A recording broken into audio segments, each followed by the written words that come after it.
Turn my shit down even more. There we go. Yeah, alright.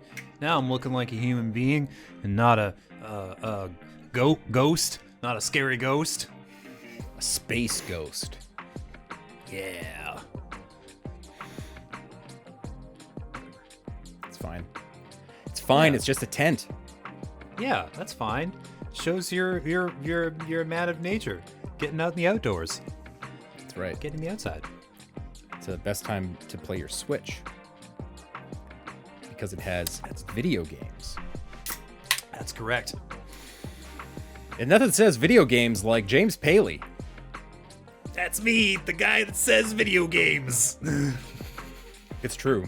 Pretty much every cast this year, you said video games. or some variety of it. Video games. You know, like Yeah. one of those. It's usually an exclamation of some point. Yeah. And Red, how are you? Video games are for losers. No. Well, I wouldn't go that far. Oh, no. Doing great. Doing fantastic. Glad to hear it. Glad to hear it. Oh, yeah. Ready to talk about some games and be the biggest fucking loser of them all. Yeah. I am rural high up that list. Yeah. Your Disgaea discussion really cemented your position. Yeah. And that's cool. Anyway, this is Press X the podcast. It's the podcast from your friends at CogConnected.com on the internet. We write about Video games. There you go. That's what we call picking up a cue and referring back to a bit. Ah, yeah. It's clean. That's showbiz. See, y'all wouldn't Colin. understand that, but that's a little showbiz there, courtesy of Paul Sullivan. So appreciate that and send your thanks and well wishes his way. Yeah. Always. Please do. I love well wishes. Yeah. I've had some unwell wishes in my day as well. Oh, really? Oh, yeah. Who? And like, I'm not even trying to be funny. You're the nicest guy ever. Who would send you unwell wishes? People that disagreed with your take on video games, I'm guessing. Yeah, pretty much. Yeah. Fair enough. Pretty much. And the punishment does not always fit the crime. You know, how dare you give my favorite game a 7 out of 10? Ooh. You should die. Which is such a horrible score, by the way. 7 out of 10 is like, don't ever play it. It's a piece of trash. Yeah. Yeah, that's actually the descriptor in our review guide. I think it says Totally. piece of shit. Yeah. So 7 and piece of shit 7. So imagine how So low and how bad it gets. 1 through 6 is just like window dressing where it's like whatever. It doesn't they're non-scores, you know? Imaginary numbers. Right. We learned about those in math, right? we have a 4-point scale between 7 and 10. Yeah. Oh, if there was any outfit out there worthy of that particular accusation, of which I can think of a couple, it wouldn't be us. Yeah. I was actually reflecting on last year, not too long ago, and my review of Cyberpunk 2077 and how I wish I had given it a worse score. Yeah. So I gave it 40. Damn. And that's more than it deserved, I think, honestly. I don't know. Jesus Christ. I guess if I was like really drilling down to the nuts and the also nuts, I'd probably maybe on its worst day dip it down to a solid 35 for basing it on like the PS4, the Xbox One version on like release day. Yeah, like a 35. Yeah, that's where we were at. So, anyway, we have the distinct pleasure of not having Cyberpunk 2077 released this year. There have been good video games. Yeah. Of which, James Paley, you've been playing several. Yeah. I got early access to Metroid Dread. Yeah. Yeah, Metroid Dread, the dreaded Metroid. Not dreaded at all. Hotly anticipated. It's super rad. It is really good. Really, really good. Yeah. I didn't really have expectations going in. I was like, oh man, be a Metro game. Metro games are always pretty good, you know? And I played it and was like, oh no, wait. Sometimes Metro games are amazing. Yeah. Yeah. It feels really good, and that's so important to a game like this when there's 1,000,001 out there. And, you know, it's not reinventing the wheel or anything with any of the powers and stuff that you do, but god damn, They were does the it ones feel who good. They're the ones who invented the wheel. They don't need to reinvent the wheel. Correct. Correct. People like, yeah, go ahead. yeah. They were going to say, people will talk about this game and they'll use a word. The word is Metroidvania, and it's like, kind of weird. Kind of weird using that word about a game series that comprises one half of the word. Kind of like the more significant half, in my opinion. Because basically every Metroid game contributed to that rich landscape, and like 40% of Castlevania games did. It's one of two very distinct cases where you do not have to use that moniker. You don't. Because it is, in fact, literally a Metroid game. Yeah. The other case being a Castlevania game. Yeah. One of the things I noticed while playing it is that now Metroid games have always kind of done this, where you don't feel particularly powerful in the beginning, and then you're like, oh, by the end, you're a total badass, right? With this one, it's like, by the very, very end, kind of you feel like a badass, because basically the whole way through, there's always the enemies that can just clean your fucking clock. Just take you out to garbage day, and like, with like, no real trouble. You get the whole health bars. You get like the energy tanks that are like, here's a whole extra health bar for you. And you find bad guys who will like punch through 3 of those with one good clean hit. And you're like, oh no, I'm in over my head. Yeah, for sure. It there's a good balance there. I think by the end of the game, you're feeling like a complete unstoppable badass in pretty much any of the traversal. It feels like they want to just really enable you to go get all the power-ups if you really want to, and go find all that stuff easily. The bosses will still whoop your ass. Yeah. Especially that last boss. Boy. Yeah. I'm still on that, technically speaking. I'm at the last boss. I haven't beaten the last boss. Because, it's real hard, okay? It's really hard. How long to get to the last boss? Like 25 hours, maybe? It's decent. Yeah. Not bad.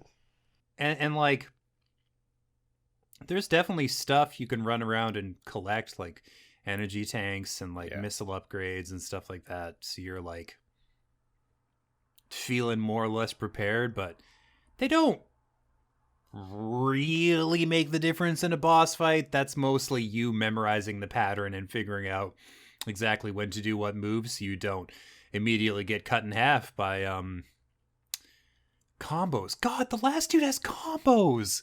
It's so not fair. He's just like, pow, and then you're like, oh no, that was bad, but then he's got another one, and then he does an overhead with a third, and then you are in a lot of pain. Yeah, it's cool. You're stun locked. Yeah. I would say if I have a complaint about how those bosses and stuff are structured, it's that there's really only one solution to the encounter, and that is missiles. It's always missiles. And then using all your traversal abilities to get around that, you know, your space jumping around, your flash shifting around or whatever. It kind of makes sense because, like, it's how it is in every game, or every Metro game, where, like, you get 2 kinds of upgrades, and one of them is to have more missiles, because the game really wants you to know how important missiles are.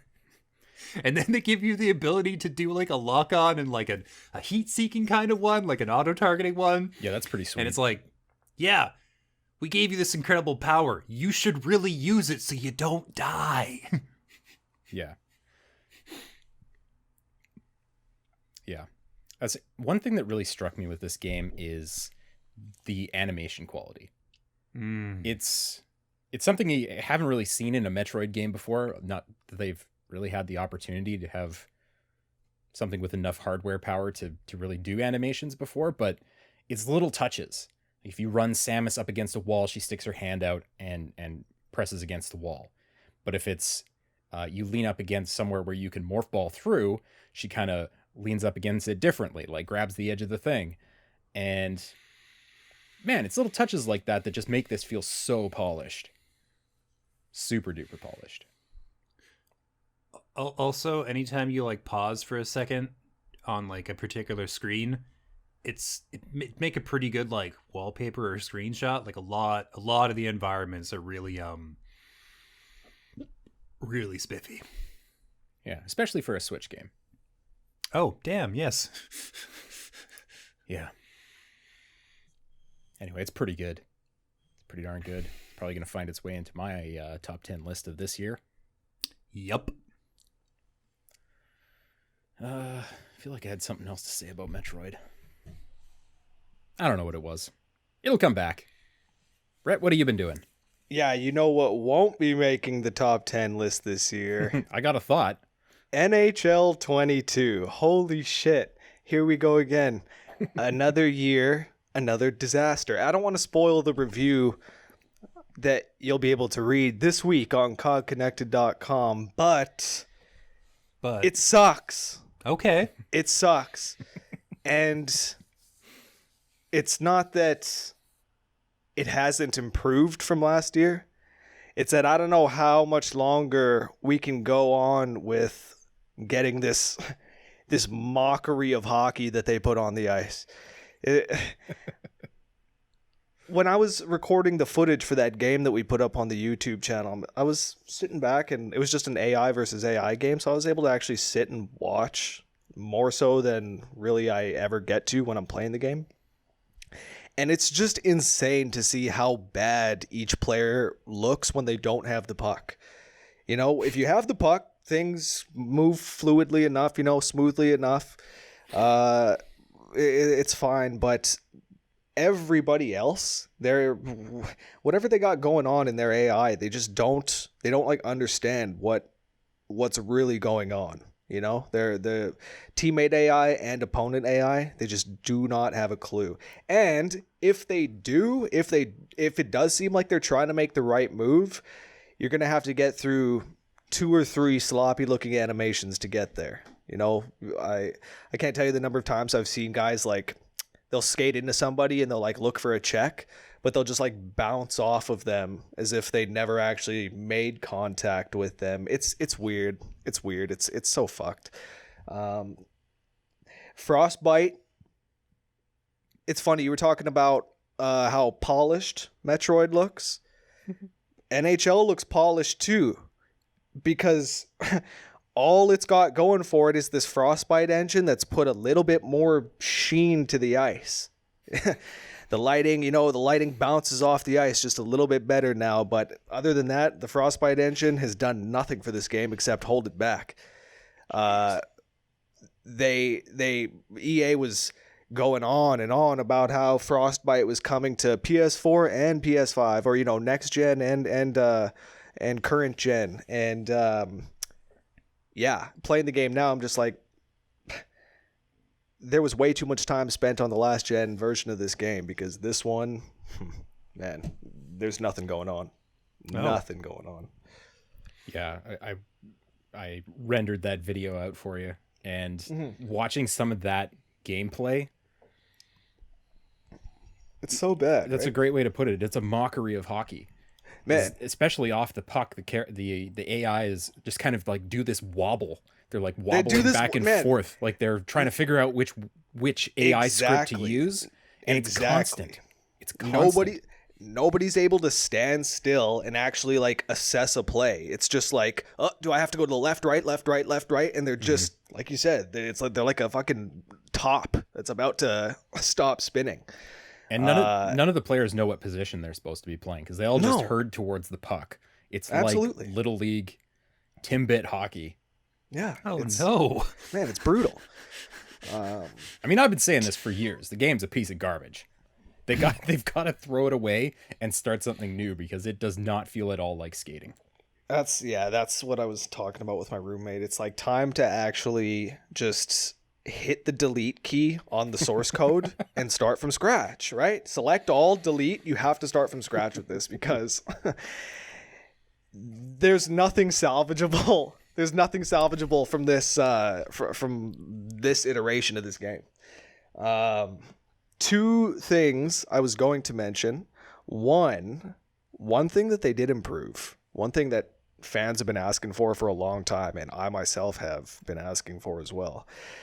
They actually fixed power plays in that if you have the puck and you're like cycling, you don't have one guy that's like with unlimited energy just chasing you from point A to point B to point C to point D to point A to point, now you're actually able to like stop and stand there and look around and decide where you want to go without getting attacked. That's one thing I noticed where they actually made it feel like hockey. And then the other thing that I wanted to mention was if you're going to get this game, get it on PS5 because the controller makes it much, much better. They actually did a lot of good work with the controller. You can feel like gliding along the ice. They make really good use of the microphone. You can hear people yelling at you through the microphone. And like when you score a goal, the horn will blare through the microphone and the song will start, the music will start playing. And like, it's pretty cool actually. So if you're going to get it on PS5, but man, you would be perfectly fine getting NHL 20 or 21. It's the story of those games. Fucking Matthews was on the cover at 20. That's another thing. Is it just NHL 20? It might be. With a roster update? Man, with the shinier ice. So the Frostbite engine. This is another thing that's fucked. Is that you'll have Austin Matthews, who looks phenomenal. Looks fantastic. Looks lifelike. And then you got Joe Schmo on the fourth line, and because the Frostbite engine is making the good players look great, now the shitty players that don't actually get their facial scanned in, they look horrible. They look worse than they ever have. They're the fucking Sears mannequins with the wide eyes. Man. Yeah. Okay. All right. Are we talking like Bethesda character bad? Yes. That is a very good way to. They do look like 360 Skyrim characters. That's really awful. Chell 22 in stores now. And it's so unfortunate because there's a giant team that worked really, really hard on this game. It's just built up so much nonsense in the source code that it's like swimming through molasses. Like it just can't get anything done. It's like a roster update and shiny ice. That's what happened this year, and it took a Herculean effort to get it out the door. It's especially disappointing too. This was supposed to be the one that 21 was their sort of grace period game. Yeah. First year with the new systems, okay, whatever. This was supposed to be the one where you could show us, what the series was going to do, what the series could be capable of. And this is not that. Like,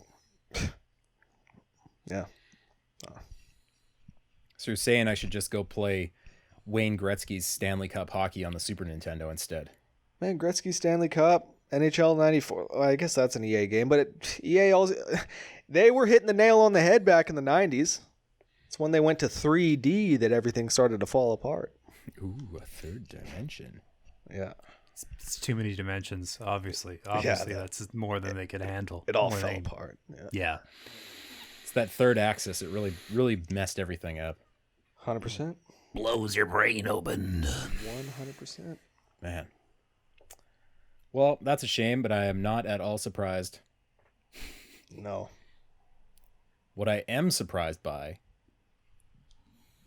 is that I've been playing quite a bit of Destiny 2. And that's a really good game. Oh yeah. It's really good now. Like there's a lot to do. There's a lot of missions, there's a lot of story, there's a lot of lore, a lot of characters, some good acting, decent writing. Performs like a dream on the PS5 and Xbox Series X. And the shooting has never felt better. Like this is the best feeling shooter out there. I would highly recommend going and taking a look, since I'm pretty sure the base game is free to play, free to start. Yeah. Man, it's pretty good.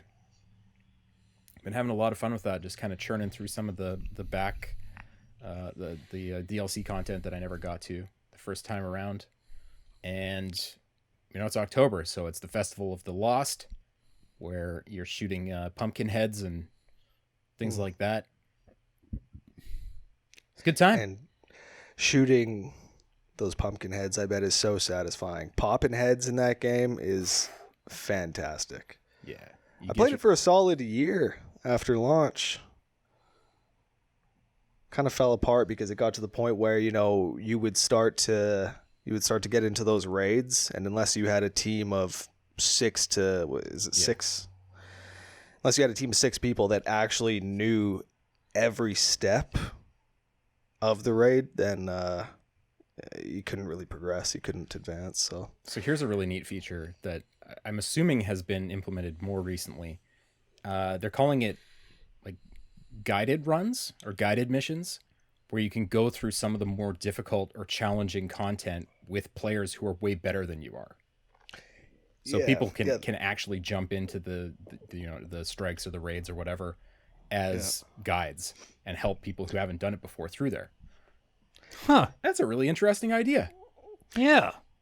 Yeah, I remember they were running that a couple years back. It was in like the beta, they were calling it. All right. And Look, well, I think that's pretty fucking cool. yeah, it is pretty fucking cool.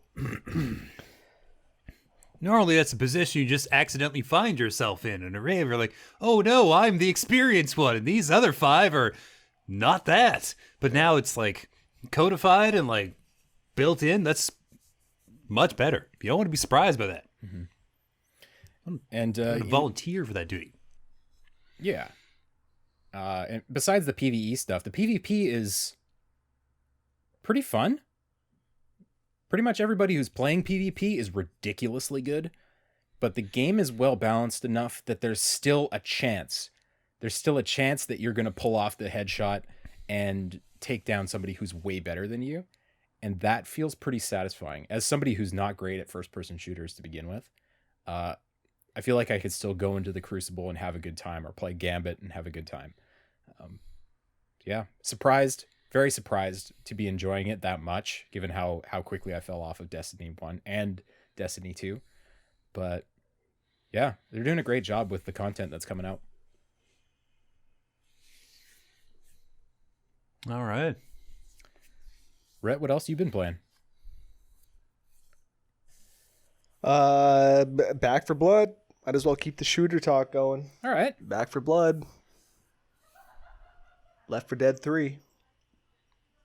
Is it just literally that? No. Man. No. What do you mean no? I mean, conceptually it's Left 4 Dead 3, but mechanically it really doesn't seem that similar to those 2 games.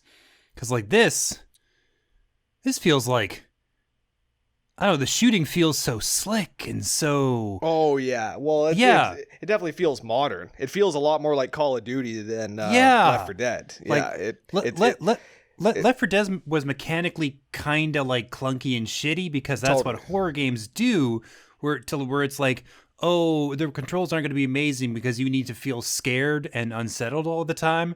And then this one, it's like, oh no, you're a super soldier with 5 other super soldiers or 3 other super soldiers, and you're going to blow up some zombie heads. But then, yeah, there's other things. Yeah, it's super, super smooth. Feels like we were saying, exactly like Call of Duty. Maybe not exactly in that like you're not like sprinting around and sliding and doing all that, but it's steady 60 frames, satisfying to get those headshots. It's got its issues. There's a lot of issues right now, difficulty issues. There are problems with the spawn rates of the special zombies. Yes, that's what I've heard. Ridiculous right now. You'll go into a room and you'll fight three of the tall boys and then two of this and one of that, and then you'll make it out by the skin of your teeth, and you'll be like, okay, fuck, safe room's got to be in the next room. Well, no, the next room's gonna have 4 of the tall boys and 2 of the, and so you're just constantly getting peppered by these special zombies. And if you don't have actual friends to play with, you're not going to get very far. The AI is terrible. The AI, I was talking about, man, I would kill to have NHL quality AI in Back 4 Blood. Your three teammates are completely useless. You might as well go in there by yourself. They don't heal themselves. They don't really, I mean, they shoot, but it doesn't really feel like they're hitting anything, to be honest. Yeah, really all they do is they just bitch about you hitting them with the friendly fire. You're just constantly, yeah. I didn't realize it was that bad. It's crazy. It's crazy. Like the AI, the teammate AI does not work at this point. Brutal. So yeah, man. Now, of course, that's the sort of shit, though. I'm like, they're obviously going to fix that. There are things that, little annoyances that I'm sure are going to get ironed out. It takes like a stupid amount of precision to pick an item up. You have to like be right on top of it, aiming right at it to pick it up. It's really annoying, but shit like that, I'm sure will get ironed out over the next few months. I kind of hope so, because like, I'm editing the video version of the review right now, and it looks pretty slick.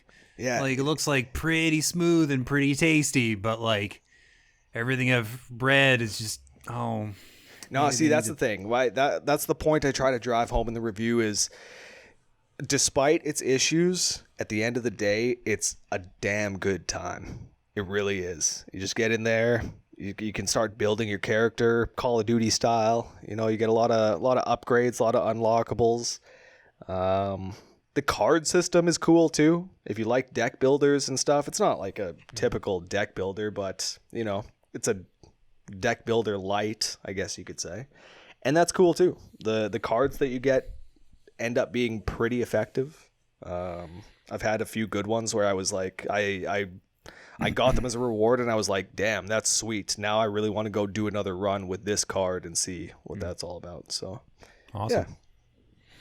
Well, hopefully they iron out the annoyances, because games like this just get so little time to succeed before the next thing is on the table, and the next thing is the hot thing at the minute.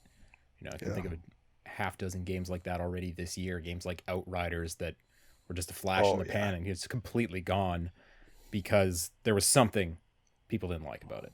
So hopefully they can tidy up some of those little mechanical things. If the core gameplay is holding up and it's still a good time. Solid. It is free on Game Pass, I believe. It is. And there is crossplay, so you should get it. Yeah, I downloaded it. Cool. It's added to my shame pile. Right. Of this year, because it's that time of year where you kind of have to play some things to understand if you like them or not. So that one's on there. And I also picked up a copy of Deathloop that I haven't played yet. Ooh. Since I don't think any of the three of us have played it. No. Somebody should play it, since Yes. so many people are like, hey, this is the game of the year. I was just looking at footage of it though, and it does look fun. Mm-hmm. Oh, I remembered what I was gonna ask you about Metroid, James. How do you feel about those Emmy sections? they're designed to trip you up and unsettle you and make you spooked, but you kind of restart right outside the last door to the Emmy section you went into, so it sort of deflates the like tension, but on the other hand, you never really feel like you're as stronger than they are. Like you're always like especially the part where you get the weapon that actually defeats them, and you're just like frantically aiming to like blow their armor plating off so you can like do the shot that kills them. That's intense, where they're like crawling to you closer and closer, like fuck. Yeah. Yeah, like that is extremely effective, but like up until that point where you're just trying to like get through and survive, you're like, oh god, whatever. Okay, it's just annoying. It's only when you have to defeat them in battle that suddenly it's very, very intense. Yeah. Yeah, I'd agree with that. It's like a lot of them, some of them are a little more flexible than others, but at least a few of them are basically puzzles where there's one solution. Like you've gotta grapple onto this spot, and then you have to use your cloak, and then you've got to wait, and you've got to drain half your energy on the cloak, and then you can move. There was one in particular right near the end, the one who could see through walls. That I found that so infuriating and just not at all fun. I never really bothered with cloak, to be honest. In the Emmy sections, I would just die a couple of times, and then I'd respawn, and then it'd be far enough away, and I'd run like fuck to the opposite end. Oh, and he'd be like, "Oh, I'm gonna get you." Is there some element of RNG to the Emmy placement? A little bit, because again, you die several times in a row, and you have an opportunity for sort of like field testing, where like, oh, the sixth time I went in there, he's far enough away that I could just sort of like dash through the one space and get to the next door. That's interesting. Like I assumed that it was set, because it seemed that way at the beginning, and I never attempted to break that. No, because they patrol right through a certain section. Like they have routes. But if you catch them at the right point in that route, you can make more progress before they spot you. And since cloaking is like actually not very helpful at all in battle, because if you cloak on one of their patrol routes, they'll just run into you and stab a spike in your eye. So it's like, and if you don't know what the route is, there's no point in like hanging around and waiting. It's just more efficient to run very, very fast and hope you get away. Also, how many times did you successfully do the thing where you can counter out of it once they have you in the grips? Maybe like a half dozen. Yeah, I'd say like 3 for me. Yeah. Tops. Maybe 3. That is definitely RNG fueled. Because it's not the same cadence every time. So it is goddamn near impossible to counter. Yeah, which is intentional. They're very much like, no, you can't just learn how to do this. It's going to kill you. I'm sure some speedrunner is going to pick up on what the pattern is and be like, oh, yep, I saw 6 green pixels flash before the Emmy caught me. So now I know to counter at precisely frame 46 of the cycle. Which excites me. I'm very excited to see what speedrunners do with this game. Yeah, I know it's already extremely broken. People have already sequence broke it quite significantly. So nice. Anyways, I digress. What else have we been playing? I had a lot of hardware I covered over the last few weeks. You did. First and foremost, I spent some time in the trenches with the new version of the Nintendo Switch, which, if you maybe forgot that was a thing, don't worry, so did I until it came in the mail. Where it's just like, oh yeah, this is happening.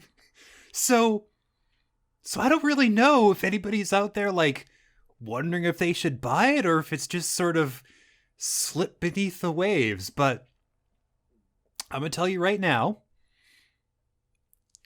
kinda like, okay, here's the deal. If you're looking to buy a Nintendo Switch and you haven't bought one, the OLED is absolutely the one you want. That tiny little 7-inch screen is so beautiful. It makes me think about replacing my 4K TV. I'm like, maybe this thing isn't that nice after all, because this tiny little screen has better color definition than that. What? Fuck. Anyways. So it's really nice. And the battery life is pretty good. And it's got that sick kickstand thing that's like super wide and actually works, unlike the tiny one that just felt floppy and shitty. And the dock has a LAN port in the back. Oh. It's kind of it, though. So, like, if you have a Switch and you're like, should I upgrade? No. I don't know, man. It's like more money than the old version. And unless you do handheld gaming all the time, like if you never play with it docked, and you're just like always playing portable, then there's an argument maybe for upgrading to the OLED model. But if you do like I do, and generally 60% or more of your time is spent with it playing off the TV, it don't matter. You're fine. Okay. Interesting. Yeah. It's surprising Yeah. that they went kind of that route, that it was very specifically just the screen that's different. Usually when they're coming out with a new model, it's like, this one's 10% faster, so it smooths out those 5 frame per second dips in Metroid. You know, when you're like coming out of the save station and it dips frames for like a half second, it smooths that out. But it is literally just the same hardware. From what I understand, yeah. Yeah. But yeah, it's for people who like that. Generally speaking, actually, whenever Nintendo has made innovations for the Switch, it's been with the portable crowd in mind. Mm-hmm. Like the Switch Lite is exclusively for portable players, and the OLED is basically just for portable players. Like they really want to make sure that the market of people who take their shit on the go is secure, which makes sense because like the DS and the 3DS were combined like easily their most successful systems ever. Mm-hmm. Like not even like it's not by like a a long close shot. margin or anything. Yeah. So they understandably have a vested interest in making sure that the portable market is secure and satisfied. But yeah, like if you don't, I will say though, I haven't had this system for a long time. I don't know exactly what the battery life is like. It's pretty good. It runs for a while off a single charge. I haven't like time tested it or anything, but like it's better than the old one, that's for sure. Which again is great for portable players. So they're very keyed in. I mean, people always want specific numbers. They want to know that it lasted 3 hours and 59 minutes in Breath of the Wild with the camera spinning around and that kind of thing. But Yeah. like practically, you don't need that. Like, does it last long enough? Yeah. Easily. Okay. That's good. I haven't migrated all my save data and stuff from one to the other yet.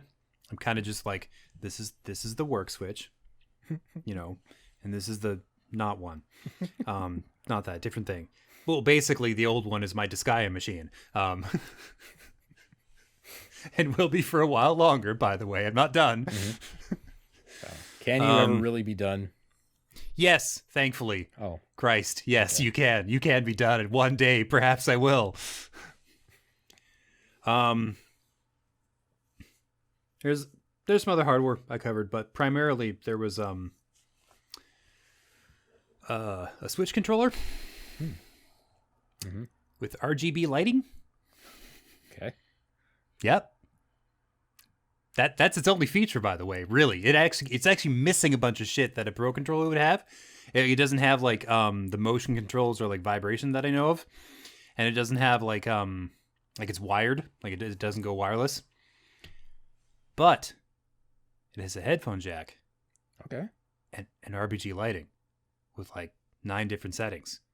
You can just cycle through solid of the colors, or you can set it to like cycle through automatically. Oh yeah. It'll just change. Disco mode. Yeah, from one to the other. Which it's like less than half the price of a Pro controller. So if you want one, it's called the Spectra. It's from PowerA. So if you want one that's like feels like a Pro but without some of the bells and whistles, and it glows, that's your controller. They also have one for like Xbox, if that's more your thing. But yeah, the RGB lighting is fantastic, and it feels like a pretty good controller otherwise, which, I don't know, what else do you need? Yeah. You're looking for like a fourth Smash Brothers controller. That might be a good way to go. Yeah, Half absolutely. the price. Why not? Absolutely. And it comes with like this gigantic 10-foot USB cable. Okay. Yeah. So it can cross the living room with like no problem. Good stuff. Yeah, that's it. Rhett, Alan Wake Remastered, yay or nay? Yay. If you're a fan. Okay. Well, yeah. No, okay. More complicated than that. If you're a fan, there's not exactly any reason to go back to this game, this remaster. It's not like, it definitely shows its age, you know? Regardless of its remaster status, it definitely shows its age. Going back to the Sears mannequin character models, they're really on display in this game, man. In those cutscenes, it's wild. Alan's wife is horrific. And she's not the only one. So, yeah, but don't get me wrong, it's smooth as hell. When you're in there, it's so smooth. I would hope so. It's a fucking 2-generation. Yeah, was it 2 generations ago it came out? Yeah. It's right. So it's 2 generations old. I would hope it runs smooth. And it does. It looks good. Runs smooth. If you're a fan, I'm just not convinced that it's necessarily worth going back to, unless, because I'm pretty convinced that Alan Wake 2 is coming. And so if you feel like, oh yeah, I could use a refresher, or it's been a while, then sure, this is the definitive way to play the game. If you've never played Alan Wake before, I highly recommend it. Highly recommend it. There are some parts of the game that may feel, I don't know, antiquated, I guess you could say. The whole like flashlight, you know, like you got to wear the dark off of your opponents, or off of the enemies, and once you like break the dark that binds them, then you can shoot them. I don't know, that system, it feels, I don't know, a little bit dated now, I guess you could say, but it's great. I love Alan Wake. Go play it. You'd think if it's, you know, they called it remastered. You'd think if it's remastered, Alan Wake's wife would not look like the American Nightmare. She's horrific. The DLC man. is named for. She's a goblin. Okay, sweet. I'm like, I'm supposed to go out here and save this woman, but I don't want to. I remember back when I first played this game 10 years ago. Oh man, Alice. I couldn't sleep. I had to go find her. Now? I mean, honestly, leave her in the lake. Leave her in the lake, Al. Yeah. Good game. And I really do think that the second one's going to be coming, so I'm really looking forward to that. Yeah, I'm convinced that their Remedy's new IP that they're apparently working on is just some kind of construct and confluence that merges Control and Alan Wake. Right. Something in the middle of both those things. Yeah. Alan Troll. It may be like it'll be a new game, but yeah, it'll be those 2 games coming together. Mm-hmm. Remedy's on some shit, man. They know how to tell stories better than probably anybody in gaming right now. Yeah, I really feel. doubt. You know, like sure, Red Dead Redemption has a good story, or fucking Last of Us has a good story, but Remedy, I guess there's Hideo. Like playing Death Stranding, that feels like I'm watching a movie. But with Remedy, man, their shit just really feels like a movie, a show, what have you. Yeah, like the world is really well thought out, and nothing seems out of place. It all follows logically. A lot of care was put into how things are put together, and especially in Control, the way the Alan Wake stuff was woven into that was extremely skillful. Yeah, for sure. It's like a fucking Kubrick film. Yeah, Everything's there for a reason. yeah, no doubt. Sweet. Any other games, or should we move on to the news, because there's some good news. Some good news. Yeah. I will say really quick, I did play The Rift Breaker, which I don't know if it was on anybody's radar, but maybe it should be.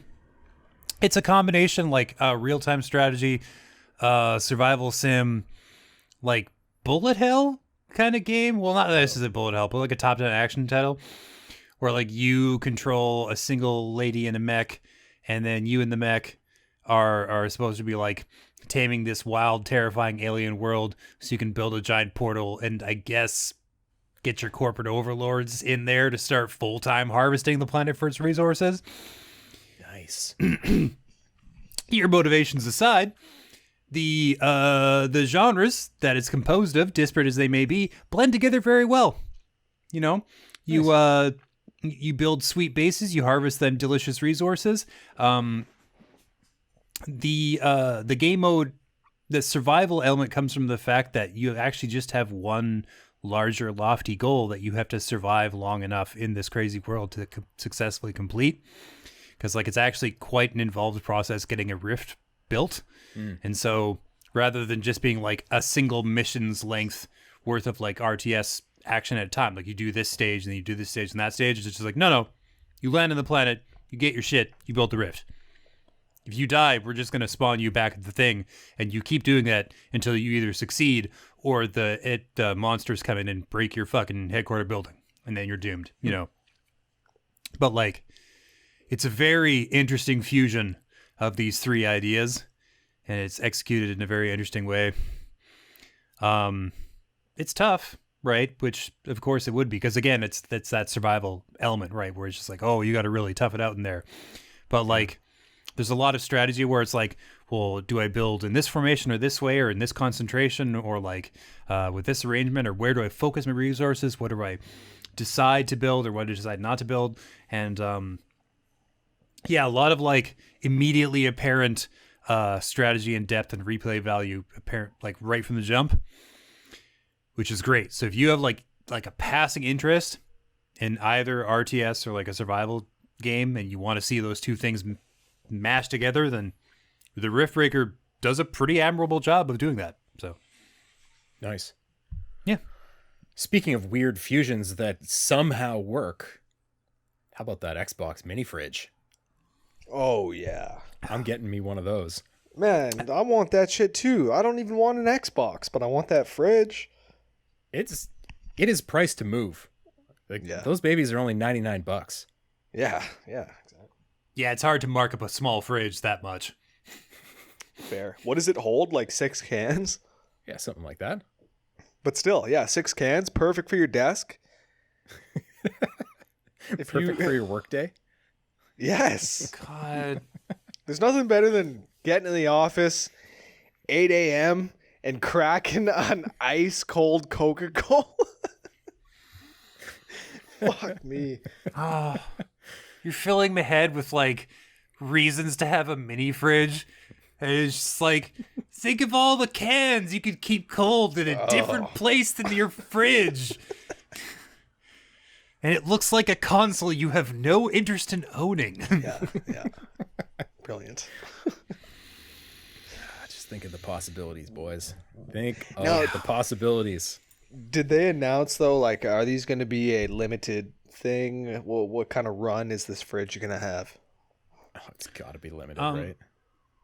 Yeah, probably gonna not be- that many of them. It's gonna be a fucking know? Microsoft staple for the next 10 years. Yeah. Packaged Yeah, well- with every new copy Yeah. of Windows. Oh, They're like they're gonna have their next version of Windows, and we're like, listen, this is great. What if you also had a fridge? Yeah. Because we have 4 warehouses of fridges, and we need to move these things. They're full of something called Freon. It's incredibly dangerous. They need to be in use, or else they turn into tiny bombs. just watch, this fridge is gonna outsell the Series X. I mean, it might. It almost certainly will in Japan. Yeah. Oh shit! Yeah. I can't They remember don't. what the number was that I saw recently, but it was shockingly low. Oh yeah, it And- used to be like double-digit sales of Xbox consoles in Japan was the norm. Yeah, it was like they crossed 10,000 or something, and they were quite happy with that. 10,000. I don't Like know if that's the recently? right number or not, but it felt incredibly low. Holy shit.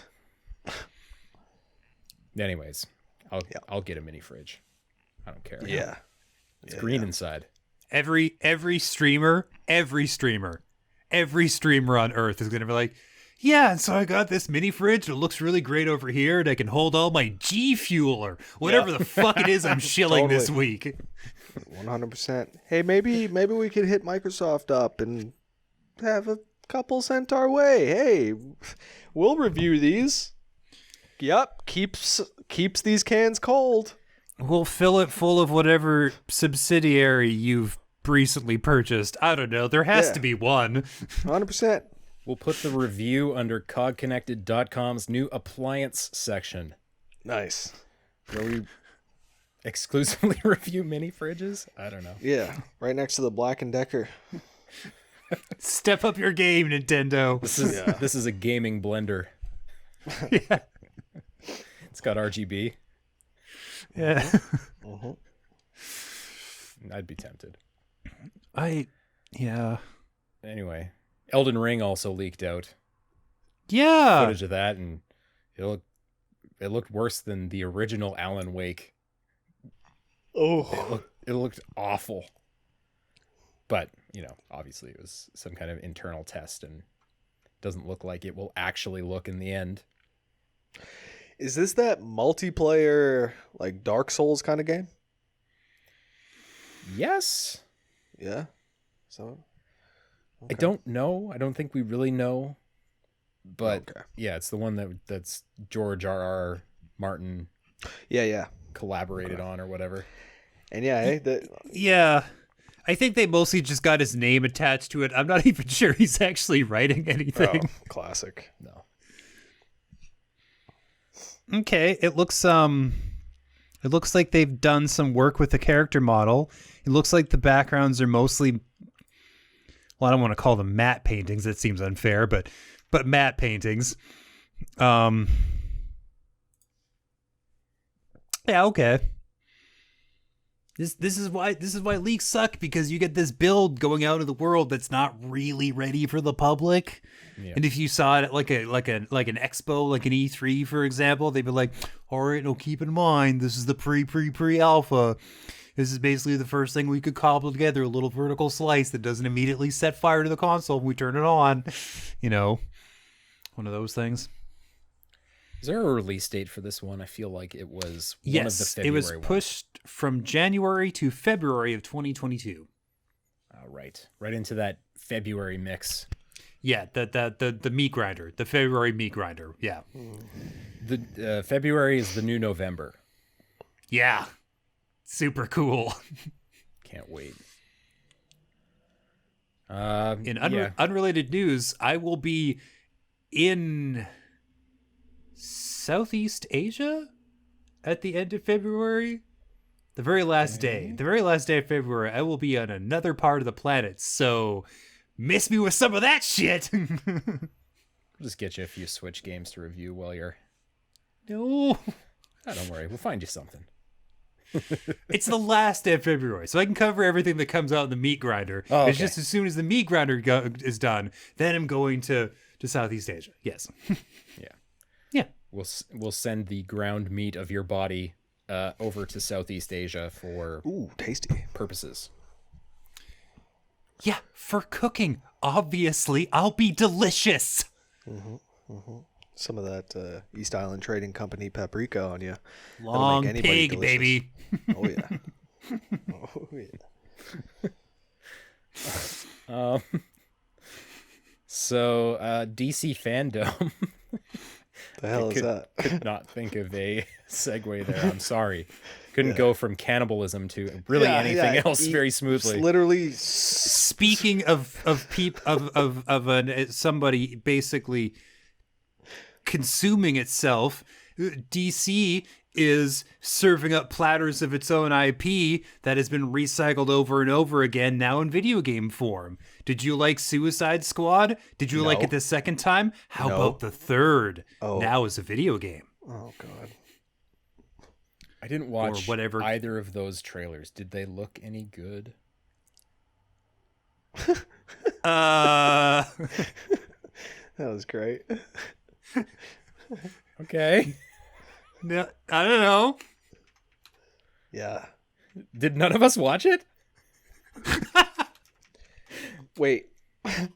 Hang on. Serious question. This is a game? Yeah, I- Suicide Squad kill the Batman. Okay, hold on. Kill the Justice League. Suicide Squad kill the Justice League. All right. Holy shit, I've never even heard of this. Okay, hold on. Yeah, Give me- so here's give another me a trailer. All right. You know what? It looks, I don't know, man. It's cinematic bullshit. It doesn't matter. Oh Here's yeah, if you big- don't got any gameplay for me, don't even show me this. I This don't is give a shit. nonsense. Yeah. Just like, oh, you know the shark? Shark is cool. We brought the shark back. Also, Harley Quinn is there because we're contractually obligated to put her in everything. Seriously, like I'm so sick of that character. She's like a manic pixie dream girl with a serious chemical imbalance. This is just the kind of girl you want, gamers. I don't know. I mean, they're not even showing any gameplay, but it looks no different than Avengers. It's gonna be the same old shit.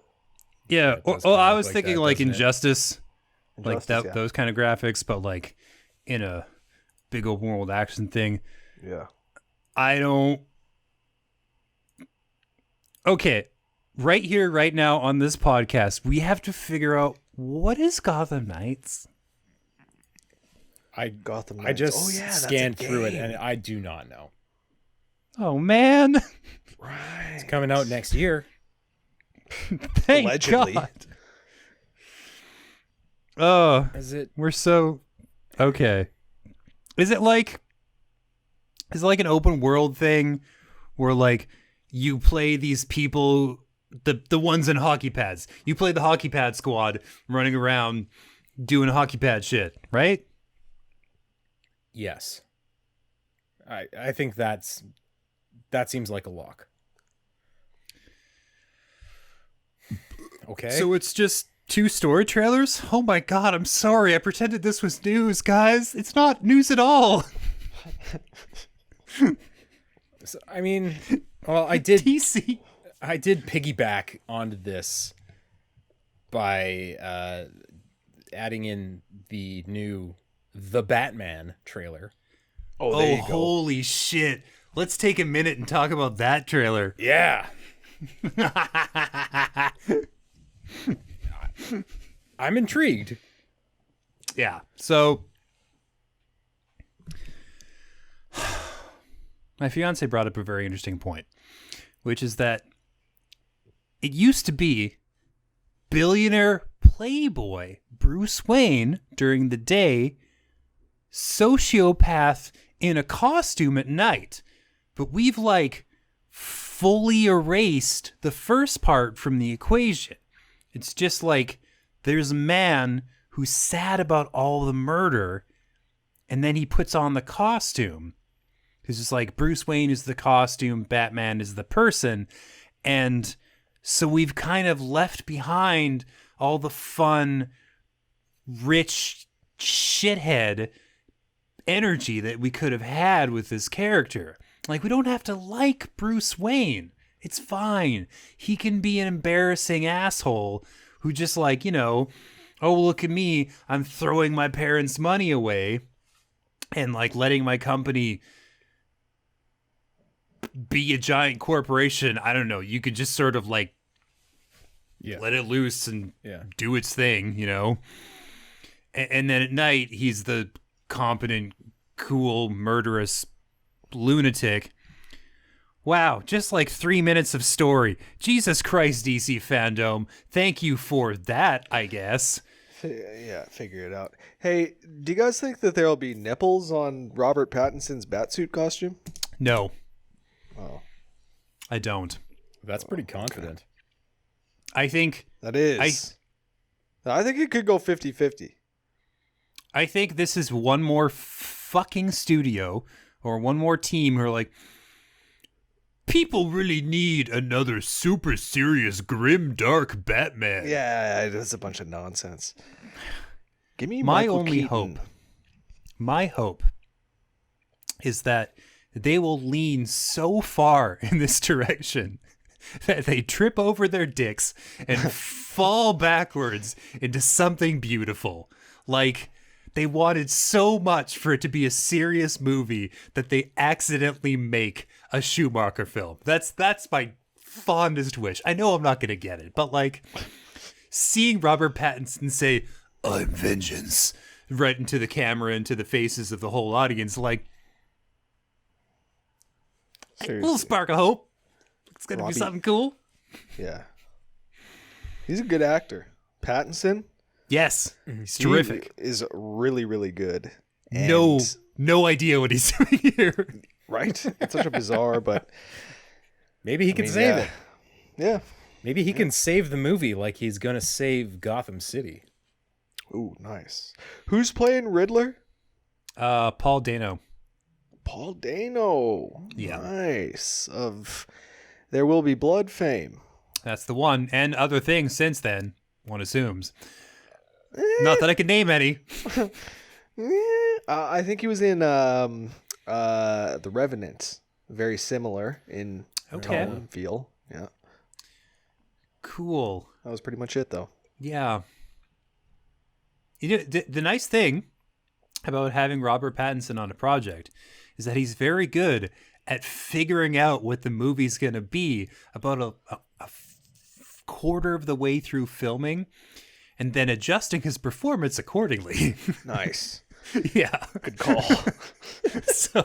So if he had the sense at any point that this was going to be a complete, like, a total fuckfest, he will bring the right level of energy to the film. 100%. Hopefully they didn't film any of the scenes that are in the final act first. Oh, I was going to say that's the only way it can possibly go. They filmed the climactic scene on day one, right?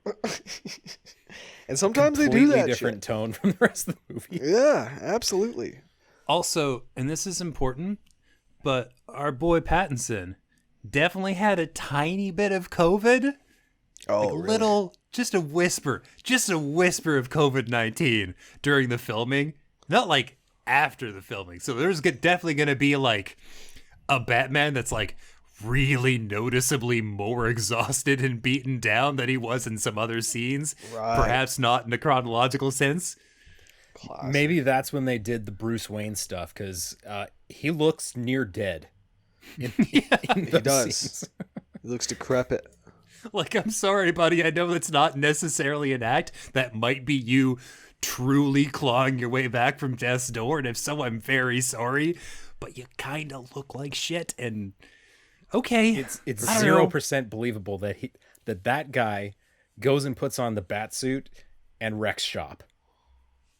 Man, seriously. Although maybe it's like this man is obviously very broken inside, and they were hoping that it came across like psychologically instead of like he literally almost died, and this is just him kind of like trying to get physically back to a place, you know, like a decent place. Yeah, but then they gave him that Jonathan Taylor Thomas haircut. So I mean, Yeah. what the hell am I supposed to think about that? Dude's a playboy. Yeah, he's sad. His parents are dead. So Did you see sad. the pearls hit the ground? 'Cause you're gonna. Yeah, pearls hit the ground, eh? Classic. You fucking will. You better believe you will. Classic. How many times have I seen Martha's fucking pearls hit the ground in my life? Too many fucking times. Yeah, 7. Yeah, Quite a few. yeah. They show it in 1989. They definitely show it in 95. They might show it in 97. I don't know about 92, but they definitely show it in Batman Begins. Yep.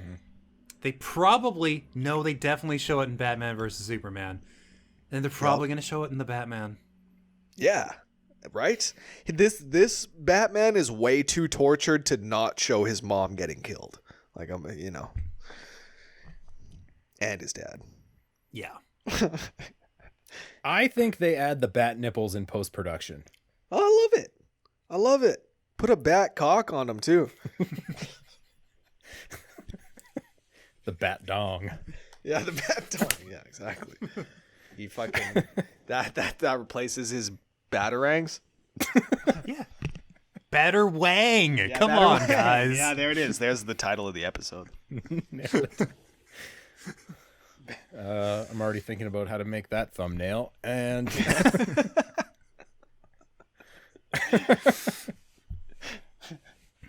Just how do you turn a dong into a frisbee?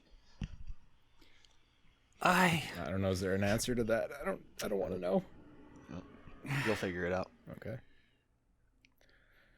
Speaking of wanker behavior, let's talk about Epic Games. That's right. And so, somewhat recently, Steam said no to blockchain games. Yeah. Epic Games, being the ultimate bro culture that they are, said yes. Here's the important thing. It's not necessarily that,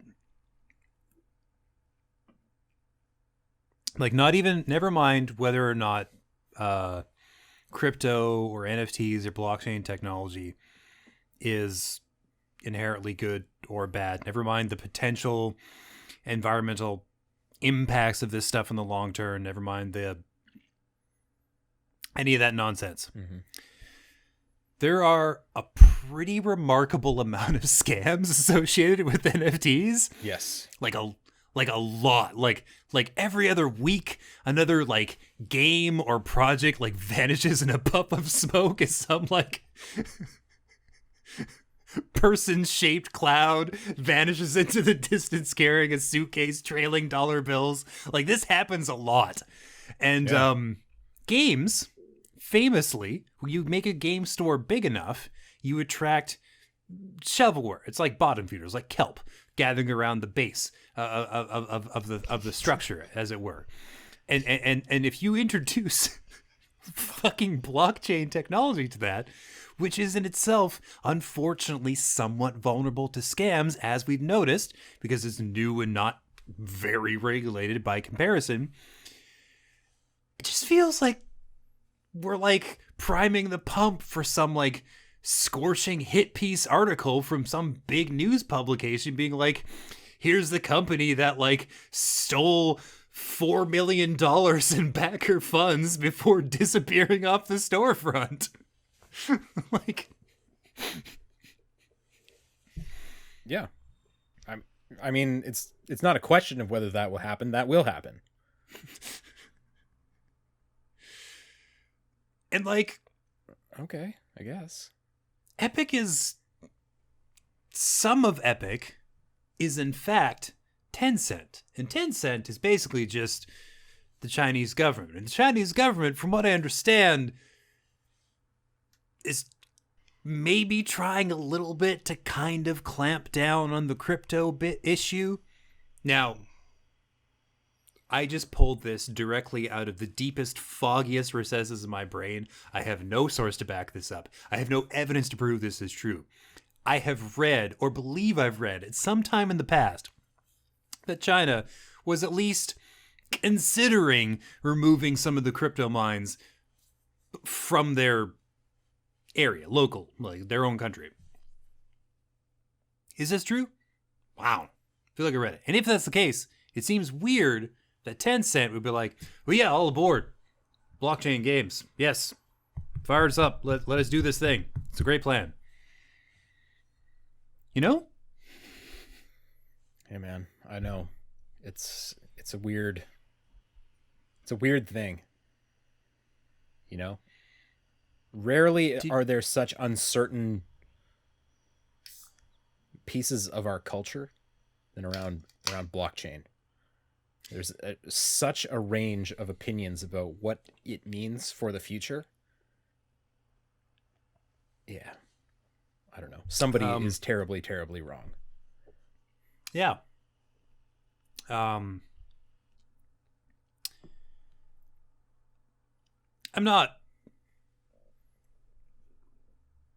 like, in theory, it's really awesome, except it's sort of tied to a 19th, 20th century fuel and energy model, aka the one we have now. And it's designed in such a way where in order for it to continue growing, it has to consume more of that old school dirty ass energy. And yeah, it's not like I actually looked this up. The percentage of energy that, for example, Ethereum consumes in a year versus how much energy, green energy, is generated in a year. The two numbers they're not close yet. All right, so we're not, like, the problems that people are envisioning with blockchain are actually, they're a little ways off. But unless we have a solution that involves no longer relying on the dirtiest energy on Earth, we're gonna have to deal with that, you know. And again, so full of scams. Do you guys see the news story about the game, or the blockchain game that was involved, like, something about apes? There was all these pictures of apes and a game about apes, and they're like, we were just sucked in by the amazing art, and then they show off pictures of the art, and you're like, were you now? Were you blown away by these incredible graphics, by these amazing designs, by this unbelievable artwork? Because it kind of looks like one picture that the person palette swapped 40 times and sold to you for $4 million. The kicker is they're not apes. They're all just Alan Wake's wife. Whew, man, honestly, like, she didn't deserve that. That is a good woman out there. She's out there. She bought Alan that typewriter. She didn't deserve that, man. That was a low blow. Yeah, I know. But hey, like we said at the top of the show, that's what we call a callback. Wow. That's right. The showbiz, baby. So yeah, that's about all the news. There's probably other stuff, There's always other stuff. but you know. That's why we do subsequent episodes in the future. So if we miss a thing, we can come back to that thing later. It's amazing. Yeah, that. What do you guys got coming up in the next couple of weeks? What could we look forward to on the next episode of Press X the podcast?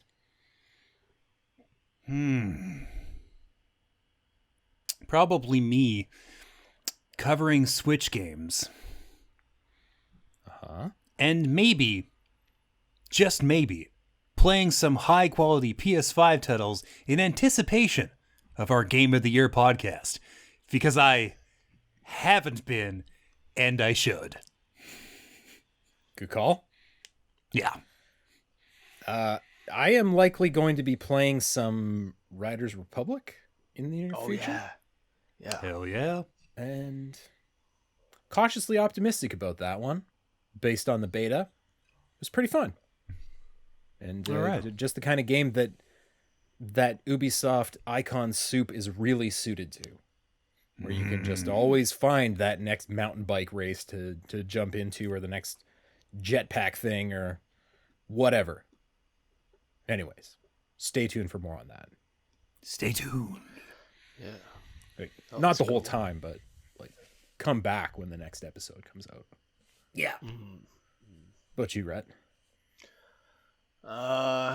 What's on the Horizon, Forza Horizon Ooh. 5. Not that I have an Xbox by any means, but my PC is in the shop, and I'm going to be getting it back in the next couple weeks, and I think that maybe it'll be able to run Horizon at medium, so I'm going to try and play some of that when it comes out, because it is going to be free day one on Game Pass. Yeah. Yeah. Yeah. Looking forward to what that else? What too. else? Yeah, no, that's going to be a good time. What's that? November 5th or something? Something like that early on. We got the new November 5th. Pokemons. We got the new Pokemons, Diamond and fucking Seaweed coming out. Yeah. And those are going to be a good time. I didn't play that generation, so not that I think I'm going to get the review code, but maybe I'm going to throw my name in the hat for that one, because I'm looking at the list of other games and I'm like, I'm not going to get Forza. I don't have a PC that can handle it. But I don't want to play the Elder Scrolls fucking Anniversary Edition, Skyrim Anniversary Edition. So yeah, that's pretty much it. Pokemon's looking like a good time. Skyrim again? Yeah. The anniversary. What the hell is that? I didn't even know it was coming out. But apparently next month there's a new Skyrim on the way. I think Because it's been 10 years since we first Skyrim'd. I think they just shined up the remaster, the PS4 remaster for next gen. And I do know that it has 75 or 80 like official mods. Oh, really? So yeah, community built mods that Bethesda, gave the seal of approval to. Huh. That's right. I don't know if they announced that there will be like additional mod support, but yeah, 75 to 80 I think was the number of like solid mods from day one. Sweet. I'm sure that game probably holds up pretty well. It was always a good time to go just gallivanting off into the wilderness, seeing what you could find. Yeah. All right. Yeah, I think that's going to do it for this episode. Press X the podcast. Cogconnected.com. Check it out. Read the stuff. Watch the videos. Like, subscribe. Hit the thumbs up. Click the bell. Hit the heart. Send us a comment. Write us a message. Save this post. I don't know. Whatever you do on all those social medias that you do stuff on. Yeah, do all those things. Do the things. Do all of them. All of them. We appreciate you. Especially if you do the things. Yeah. They're top of our list, really. Yeah. And I see. Yeah. Also, stay tuned for James Coin. Coming soon. Our new Yeah, blockchain. yeah. I'm gonna throw my hat at the crypto ring. Hasten our aspire towards oblivion. I'll It's gonna send be you $1,000 right now. What are you drinking, by the way? I've been. It looks tasty. Looks like a big root beer. It's not. No, couldn't be further from that. It's just a tall bottle of loudmouth soup. Oh, Yeah. Yeah. Well, thanks for hanging out, everybody. We do appreciate you listening to us ramble, because that's what we do. But we hope you'll come back next time and hear us ramble some more. In the meantime, you should take care of yourselves. You should take care of each other. And we'll see you next time. Right back here on Press X the podcast. Bye-bye.